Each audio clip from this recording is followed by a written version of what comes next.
Unless you're what? No, I think of money and very much. Oh,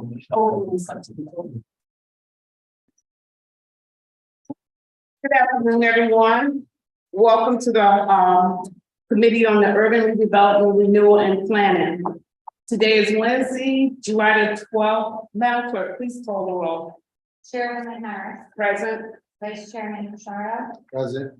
Councilman Gonzalez is absent, Councilwoman Briggs, Present. Councilwoman Vargas. Present. We have 4 present and 1 absent to have a quorum. Thank you so much. Let the record also show that we have our city solicitors with us tonight. Mario Martin. Thank you. So noted. Very good. Thank you. And our city clerks, thank you for being here. Madam Clerk, will you please read the first item into the agenda? Read into the record, please. Resolution establishing a ceremonial designation along Orange Street at Mary Ellen Goodwin Memorial Way. And we have an exhibit to enter into the record. I will take a motion to enter this exhibit as exhibit 1. Make a motion. Motion been made by Councilwoman Gray, second by Councilman Machado. All in favor? Aye. Madam Clerk, before we get started, could you please read this resolution into the record, please? Before the resolution, I'm so sorry, can we read the attachment and what the attachment was? Sure, the exhibit is the response from the Department of Public Works.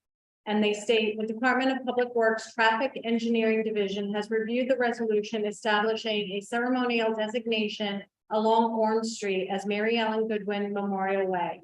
We researched available data and determined that no other ceremonial designations of Orange Street exist. We concur with this ceremonial designation. We will make and install the appropriate sign once the resolution is approved and further information on the number and location of signs is determined.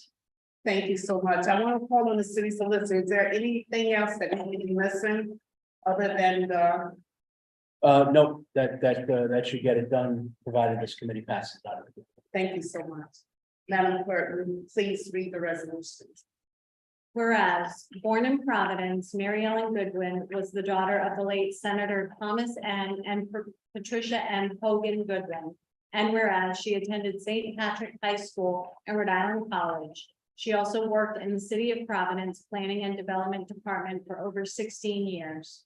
And whereas Senator Mary Ellen Goodwin has represented District 1 in the Rhode Island State Senate since 1987 and served as Senate Majority Whip. And whereas her first elected office was as a delegate to the 1986 Constitutional Convention. In the Senate, she also served as chairwoman of the Special Legislation Committee and the Joint Committee on Lottery. And whereas Senator Goodwin championed numerous legislative initiatives, including protections for children and seniors, paid sick leave, domestic violence prevention, public safety, and education. And whereas Senator Goodwin's compassion, unwavering commitment to public service, and deep love for the City of Providence have left a remarkable impact on countless individuals in the City of Providence and across the state of Rhode Island. Now, therefore, be it resolved that the City Council of the City of Providence wishes to honor the life, work, and legacy of Mary Ellen Goodwin by establishing a ceremonial designation along Orange Street as Mary Ellen Goodwin Memorial Way. Be it further resolved that the City Council requests that the Department of Public Works work to manufacture, install, and maintain 1 or more honorary signs at prominent and appropriate locations, which shall reflect the Mary Ellen Goodwin Memorial Way honorary designation. Be it further resolved that upon passage, copies of this resolution be sent to the family of Mary Ellen Goodwin. Thank you so very much. At this time, we're going to open it up for the committee to reflect, or better yet, the sponsor. I want to start with you and ask you to please give us a few words to why this resolution through. I put this resolution through because Mary Ellen Goodwin, Can you speak up a little? I put it through because Mary Ellen Goodwin was advocate for the Ward 12 area. She grew up in our area. I know her since she was a child. I'm not that much older than her, but I knew her since she was a child. And I watched her grow and she took on the responsibilities that her father started. And she just walked right in her shoes and just kept on going, and the shoes have gotten bigger. So I don't know how anybody's gonna replace her. But she was a wonderful woman. She fought for us all the way to the end. She had cancer. It went in remission. She was sick for so long, but she still kept fighting for the community. And if anyone deserves a street named after them, it's Mary Ellen, because no matter what you thought of what your policies were, you always knew that she had the good of the people in her heart. So, and she always did it with a smile. She always did it with compassion. And I don't think there's a person that I know that has any animosity towards her, no matter which way she voted in.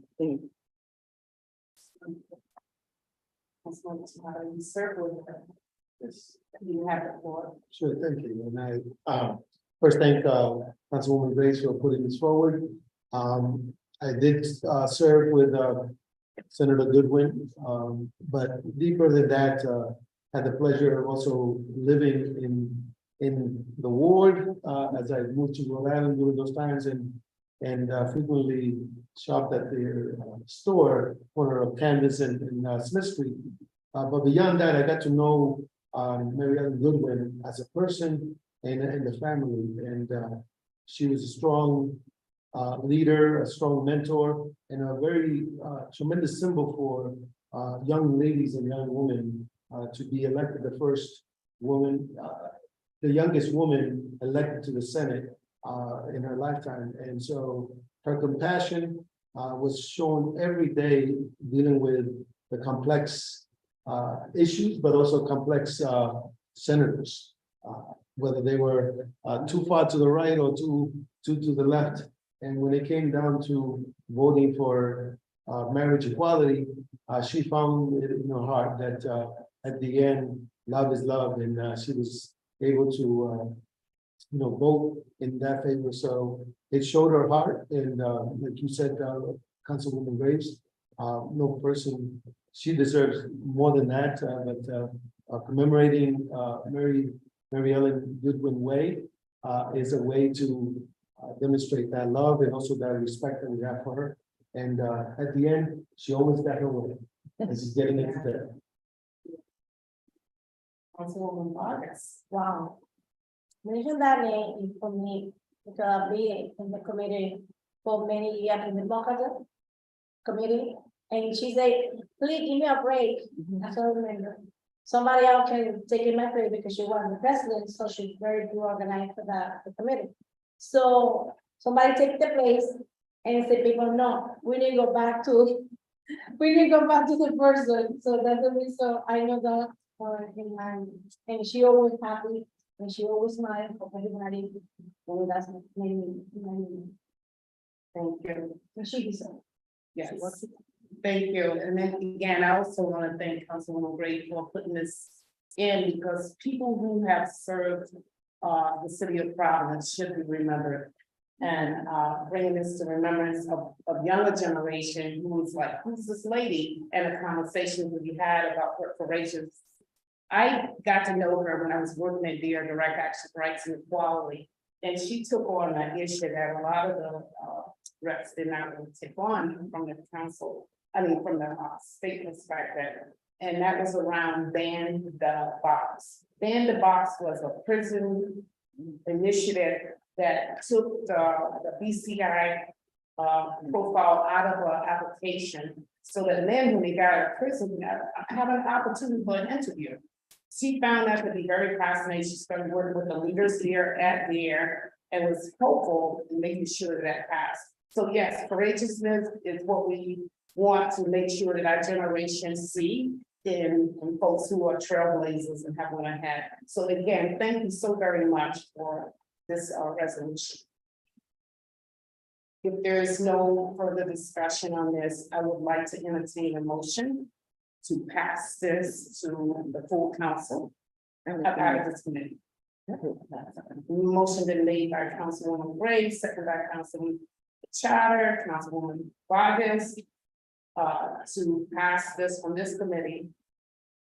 All in favor? Aye. Right, the motion has passed. It goes before the full council for full vote.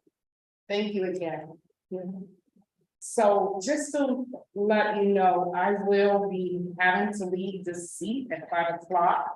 So Councilman Machado have agreed to sit in the seat to, in case we have a longer conversation. Okay, so just let me know. Madam Clerk, we have another item on the docket, so please read it to the record. Discussion relative to the plans for the urban league of Rhode Island property. We got a lot of folks, so come, everybody come to the table, make yourself comfortable. Please, everybody that has something to say about this, and thank you for agreeing to make sure that we bring this on record and make it public, so everybody can have the same information. We appreciate you. So we'll start with our CEO. Present your name for the record, and everyone around the table do the same thing, and then we'll start with you all. Courtney Hawkins, Chief Operating Officer. Nick Chickatelli, Director of Leasing. Robert Azar, Deputy Planning Director. Thank you. Yeah. We do have a handout.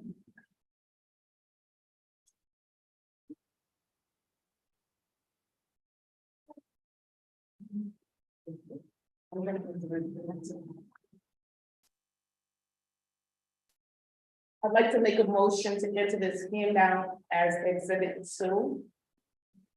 Motion been made by Councilman Machado, second by Councilman Boyd, all in favor? Aye. All right, motion passed. Okay, so we are here tonight to talk about the facility at 246 Prairie Avenue, which is commonly referred to as the Urban League building. I'm just going to give a little bit of background, although much of this background precedes me, so Bob Azar generously agreed to join me so he can help with some of the other history if we need to. And I want to start by saying that there's a lot unknown here because a lot in terms of forward vision for this site has not yet been done. And the administration intends to do this with council. So I'll let you know where we are now and how we intend to approach it moving forward and can think through with you all about future engagement. So as some of you may have been involved, there was the PRA took possession of this property at the end of 2022. And at the end of that year, the PRA received a federal earmark for the demolition of that site. As you may know, the building is in an unbelievable state of disrepair and cannot be fixed. And so it needs to come down so that that site can be redeveloped for future use.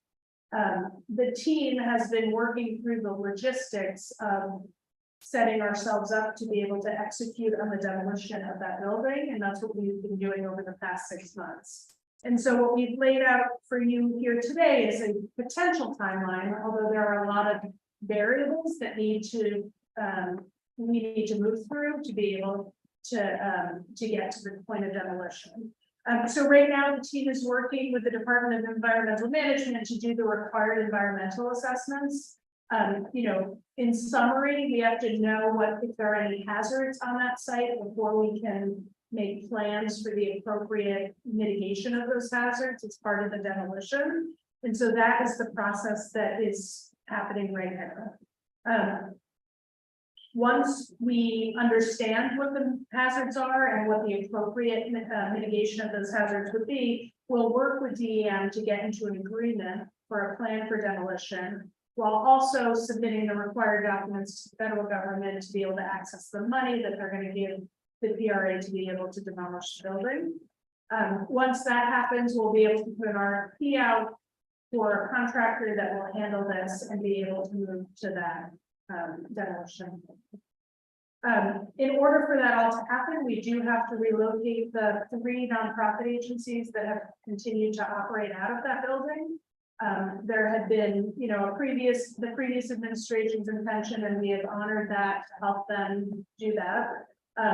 And so we are working with those organizations to understand if we can either help them find another property through some relocation grant money that's available to us, or if they just like to take the money and relocate themselves, those conversations are still ongoing. The one entity that will stay in a city property is the Urban League. There had been a previous commitment that the Urban League will have a designated space in whatever the future development of that site is. And so we will find a kind of temporary space for them in the interim, and then they will move back to whatever the future use is in the future. In terms of setting a vision for the future state, the planning department and the PRA, which are leading this effort, are right now putting together a proposed draft plan of engagement. And it's our intention to bring it back to the key council members for feedback so that we can move together with you all on working with the community to understand what folks would like to see for that site and prioritizing the best use of that site in the future. So that I will pause there for questions. Is there any questions from the committee?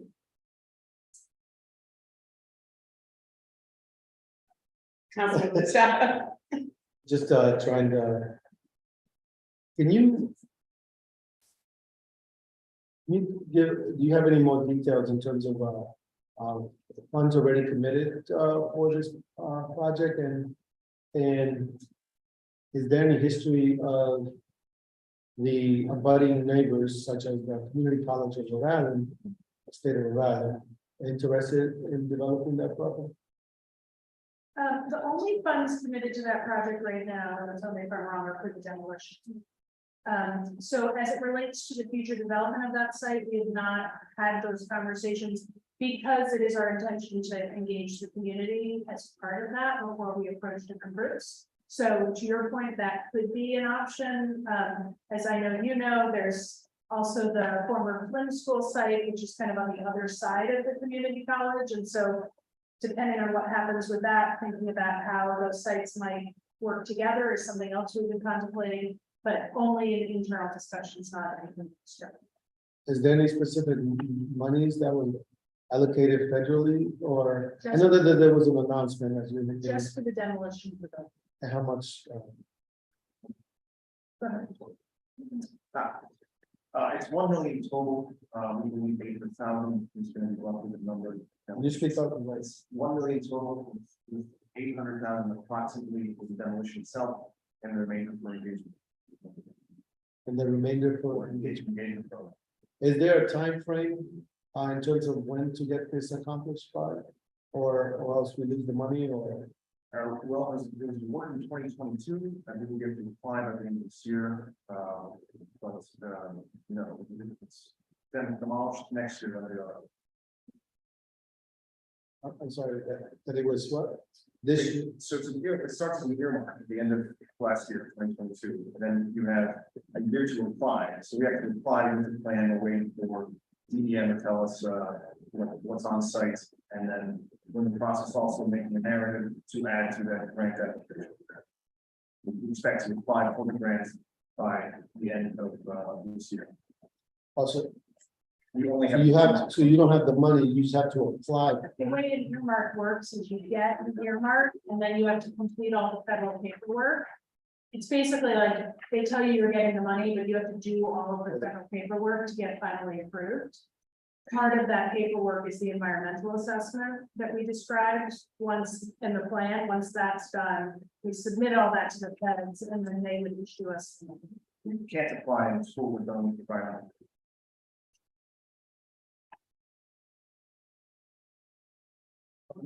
I am gonna call on myself. First of all, I thank you for coming before this study and being able to put it on record, what is happening, so we all can have the same information. Just jumpstart, even though it's preliminary and we really don't have deadlines or whatever, we totally understand that. But what I'm excited about mostly is the fact that you guys are developing and taking the seriousness of that community, that the people that are served in that community and the people that's in the community by doing the engagement process and utilizing us as council people to be able to help with that. I appreciate that so much. My question is, we got the comprehensive plan that soon will be a part of our discussion. This is separate, now, the engagement process for that area, especially around the development of that land and urban lease. Is gonna be a separate engagement process than the comprehensive plan. Okay, which is great. How do we see, and in that, I'm sure in the engagement process, you're gonna have people with very creative ideas. And they're gonna come up with things that they are comfortable with. You're gonna hear about people's history, how long they lived there. You're probably gonna hear a lot about, the area itself and what people seen before, whatever. Which is really great, that's how we vision and create stuff, right? From just that. How do you see the engagement process, which is gonna be happening soon?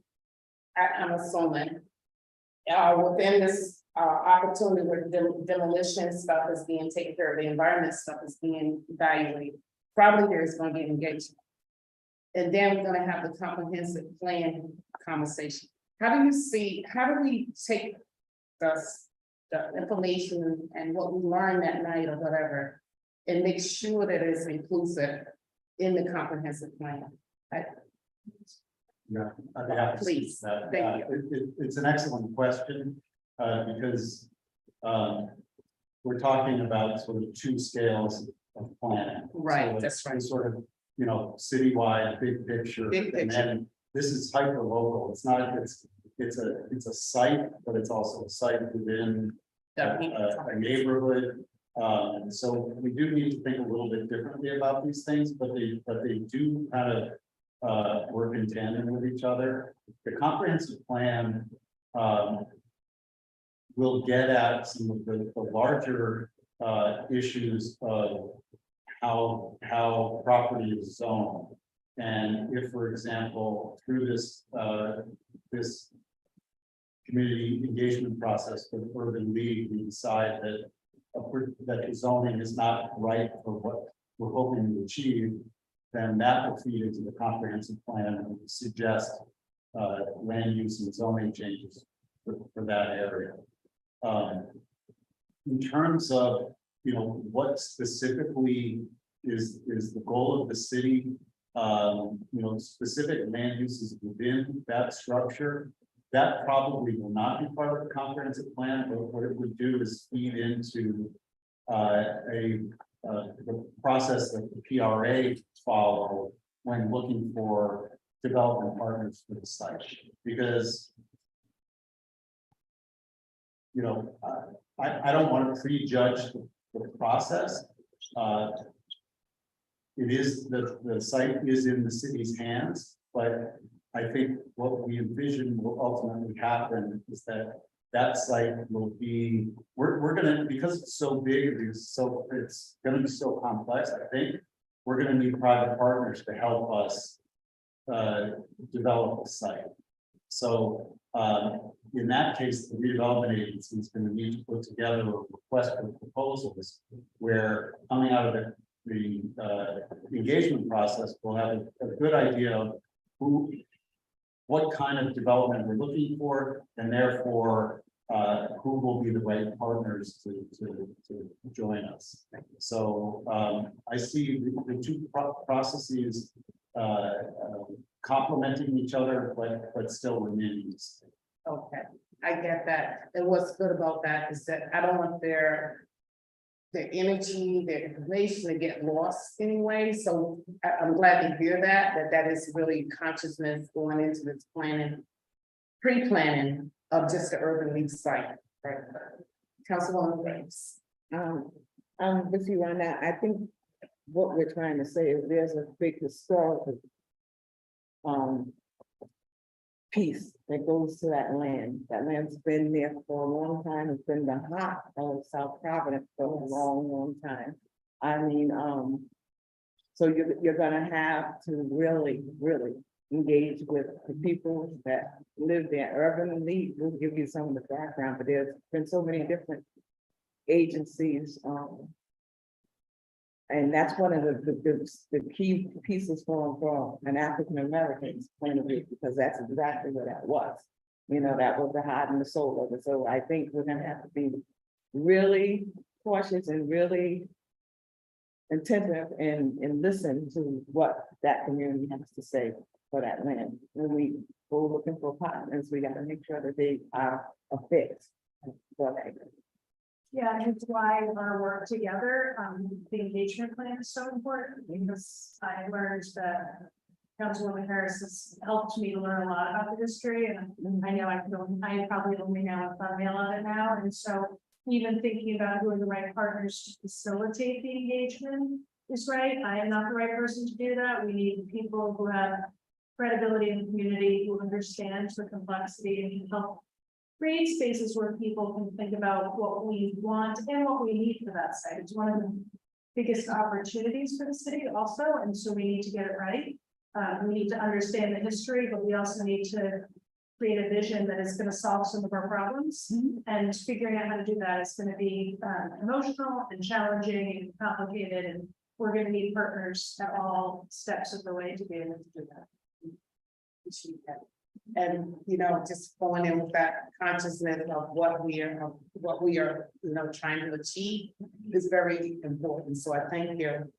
Is there any more questions for our team, our city team? Councilman Chad. I just have a couple. So can you talk about why is it so important to move out the tenants that are present there at the time?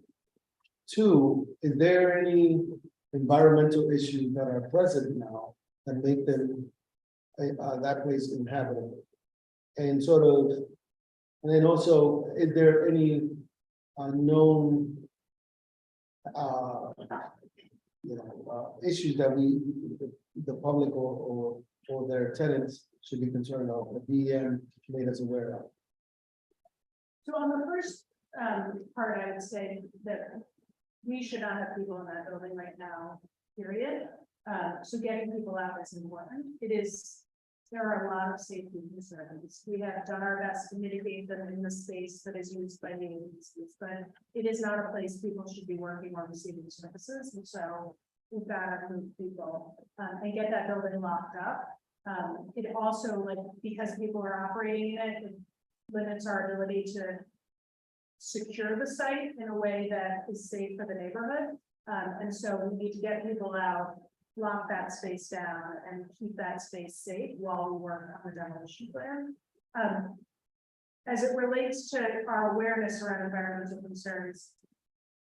Do you know? Yeah, I don't believe there's any indication of environmental concerns that would mean that the building is unsafe from an environmental standpoint to the occupants of it.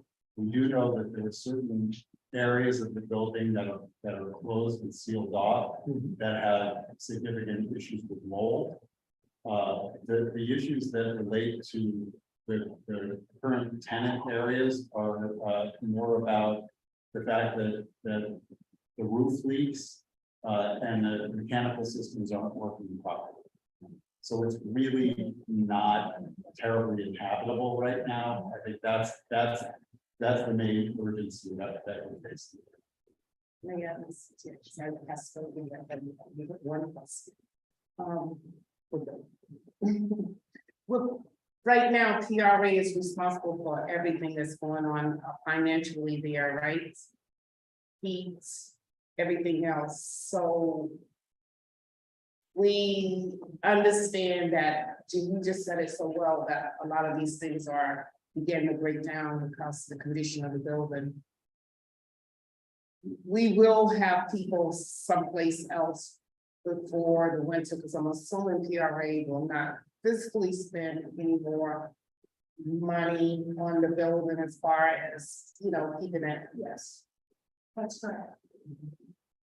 So people would have to have a place. Follow-up question to that, I know you have been able to secure a place for Urban League. We have, The other two places, the other two organizations. we're still working through with them what they want. I don't want to be ahead of them, but we are working with them With them. to get them a safe landing. Appreciate that. Thank you for the answers. Thank you for the committee for questions. You are now. Okay. So the chairwoman has to leave at the moment. So thank you, Madam Chairwoman. Any further questions? For the Only comment, one question. When I arrived to New York, so I live in the South Providence, so it only, what do you mean? Yes, so my sister bring it to over there. Yeah, it helped to you, it helped me a lot. For the housing, the toy, clothes, the organization over there, so it helped me a lot. So that's the reason I might know. Any further questions? Great, so, yeah, so there's a lot of history, including myself and others in the community. That's why I mentioned and said that. If you dig up the history from 1910 and even when that area was added, that's why I asked in terms of environmental issues, because at the end, they ran out of money. And so I'm sure that the due diligence is going to be provided and enclosed because it's a perfect site for continuing homelessness encampment. So I hope that it just doesn't become an area that becomes housing like in other parts of the city. So I look forward to the engagement and the leadership. Thank you very much. Thank you. Any further comments? Seeing none, that concludes the agenda for today. And if there's a motion to adjourn, there's a motion by Councilwoman Graves, second by Councilwoman Vargas. All those in favor? Any abstention, any nays? Meeting adjourned.